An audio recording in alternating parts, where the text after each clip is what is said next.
Hello అండి, నమస్తే. Welcome to Sandhya's వంటల పుస్తకం. నేను మీ సంధ్య.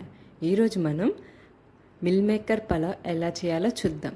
మార్నింగ్ టైం ఎటువంటి హడావుడి లేకుండా ఇలా మిల్ మేకర్ పలావ్ని చేసుకోండి. చాలా ఈజీగా ఉంటుంది. లంచ్ బాక్స్లోకైనా కానీ చాలా క్విక్గా మనం మిల్ మేకర్ పలావ్ని చేసేసుకోవచ్చు. ఈరోజు ఎలా చేయాలో ఏంటో నేను వివరంగా ఈ వీడియోలో మీకు చెప్తాను. ఒక గిన్నె తీసుకొని అందులోకి నేను బాస్మతి రైస్ని తీసుకుంటున్నాను. బాస్మతి రైస్ 2 కప్పుల వరకు తీసుకుంటున్నాను. మామూలు రైస్తో అయినా కానీ చేసుకోవచ్చు. ఇలా బాస్మతి రైస్ తీసుకున్నాక అందులో రైస్ అంతా మునిగేంత వరకు నీళ్లు పోసుకొని ఒకసారి బాగా రైస్ని మనం కడుక్కోవాలి. ఇక్కడ నేను చూపిస్తున్న విధంగా రైస్ అంతా కడుక్కొని ఆ తర్వాత నీళ్లు వంపేసుకొని మళ్ళీ మనం రైస్ అంతా మునిగే వరకు నీళ్ళు పోసుకొని ఒకసారి బాగా కలిపుకొని మూత పెట్టుకొని ఒక అరగంట వరకు మనం రైస్ని బాగా నాననివ్వాలి. ఆ తర్వాత ఒక గిన్నె పెట్టుకొని అందులోకి ఒక 1/2 లీటర్ వరకు నీళ్లు పోసుకొని నీళ్ళని బాగా మరిగిన తర్వాత 1 కప్పు వరకు మిల్ మేకర్ని ఇందులోకి తీసుకోండి.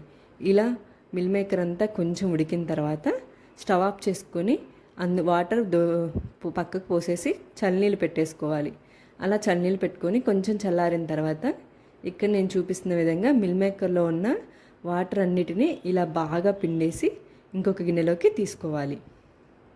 ఆ గిన్నెలో తీసుకొని పక్కన పెట్టుకున్న తర్వాత కళాయి పెట్టుకొని అందులోకి 3 టేబుల్ స్పూన్ వరకు ఆయిల్ని వేసుకోండి. ఆయిల్ అనేది ఇలా బాగా హీట్ అయిన తర్వాత అలాగే మసాలా దినుసులన్నిటినీ ఇందులోకి యాడ్ చేసుకోండి. బిర్యానీ ఆకు, షాజీరా, అలాగే అనాస పువ్వు, లవంగాలు, యాలకులు వీటన్నిటిని యాడ్ చేసుకొని కొంచెం ఫ్రై చేసుకోండి. ఆ తర్వాత ఒక మీడియం సైజ్ ఉల్లిగడ్డ, అలాగే 4 పచ్చిమిర్చి వీటన్నిటిని ఇందులోకి తీసుకోండి.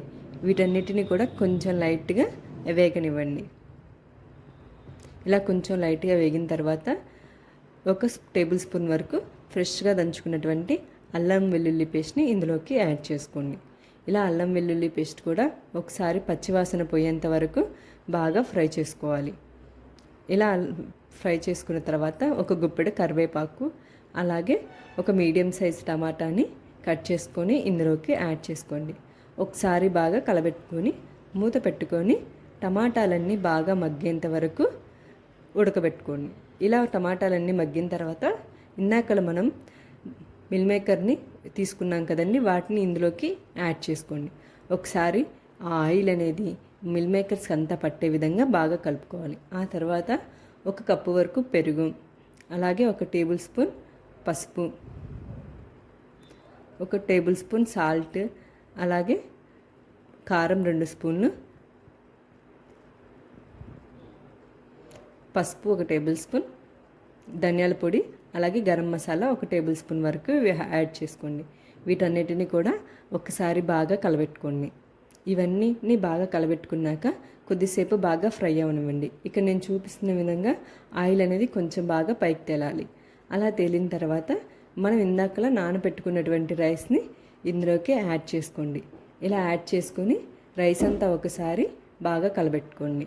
ఆ తర్వాత కొంచెం కొత్తిమీర, అలాగే 1 టేబుల్ స్పూన్ వరకు నెయ్యిని వేసుకొని ఇందాక మనం 2 గ్లాసులు బియ్యం తీసుకున్నాం కదా, అలాగే 1 గ్లాస్కి 2 గ్లాసుల చొప్పున వాటర్ని తీసుకొని ఇందులో యాడ్ చేసుకోండి. ఒకసారి వాటర్ని యాడ్ చేసుకున్నాక సాల్ట్ని చెక్ చేసుకొని సాల్ట్ కూడా వేసేసుకోండి.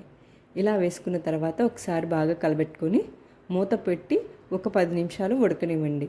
ఇక్కడ నేను చూపిస్తున్న విధంగా బాగా పొంగు పట్టినప్పుడు ఒకసారి మూత తీసి బాగా కలుపుకోవాలి. ఇలా కలుపుకొని మూత పెట్టేసుకోండి.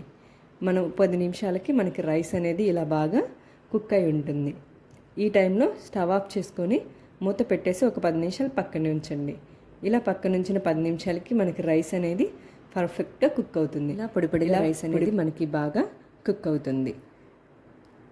మీరు కూడా తప్పకుండా మిల్ మేకర్ పలావ్ ట్రై చేసి ఎలా ఉందో నాకు కామెంట్ చేయండి. అలాగే మన వీడియోస్ కనుక మీకు నచ్చినట్లయితే లైక్ అండ్ షేర్ చేయటం మర్చిపోవద్దు. మరిన్ని వీడియోస్ కోసం మన ఛానల్ని తప్పకుండా సబ్స్క్రైబ్ చేసుకోండి. Thanks for